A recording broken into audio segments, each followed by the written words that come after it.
पिताजी मेरी सास अच्छी नहीं है। मैं जो कुछ भी बनाती हूँ उसमें कमियाँ निकालती रहती है।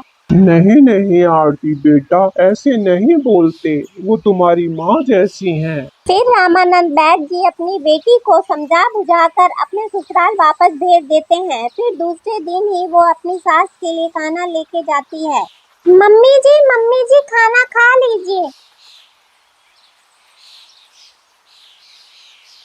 आरती बहू आज तुमने खाना कैसा बनाया है? इसमें तो नमक ही ज्यादा डाल दिया है। ये सुनकर आरती को फिर बहुत गुस्सा आ जाता है और फिर वो वापस अपने पिताजी के पास जाकर बोलती है, पिताजी मैं अपनी सास से बहुत परेशान हो चुकी हूँ। मुझे आप ऐसी दवा दे दीजिए जिसे मैं अपनी सास को दूं और वो मर जाए।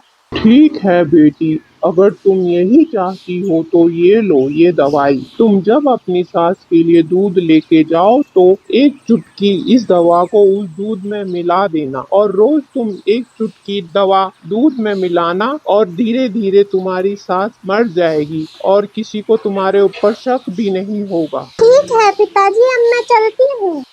और फिर आरती दवाई लेकर अपने ससुराल आ जाती है। फिर जैसा रामानंद बैद जी ने आरती से कहा था वो वैसा ही करने लगती है। मम्मी जी ये लो दूध पी लीजिए। लाओ बहू।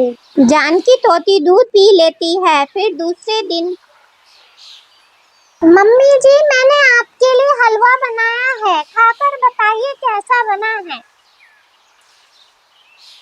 आरती बहू ये तो बहुत स्वाद हलवा बनाया है तुमने। ये लो कुछ पैसे, तुम अपने लिए बाजार जाकर कुछ ले आओ। बहुत दिन हो गए तुम बाजार जाकर अपने लिए कुछ लेकर नहीं आई। जाओ बहू कुछ अपने लिए ले आओ। जी मम्मी जी। आरती बहुत खुश हो जाती है और बाजार जाकर अपने लिए नए कपड़े और कुछ सामान ले आती है।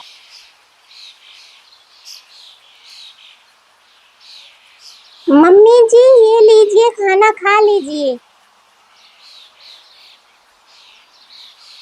आरती बहू खाना तो बहुत अच्छा बना है, तुम मेरी इतनी सेवा करती हो। ये लो तिजोरी की चाबियों का गुच्छा, अब तुम ही संभालो। मैं तो बूढ़ी हो गई हूँ, अब तुम्हें ही ये घर संभालना है। तुम ही मेरे घर की लक्ष्मी हो। ये सुनकर आरती की आंखों में आंसू आ जाते हैं और वो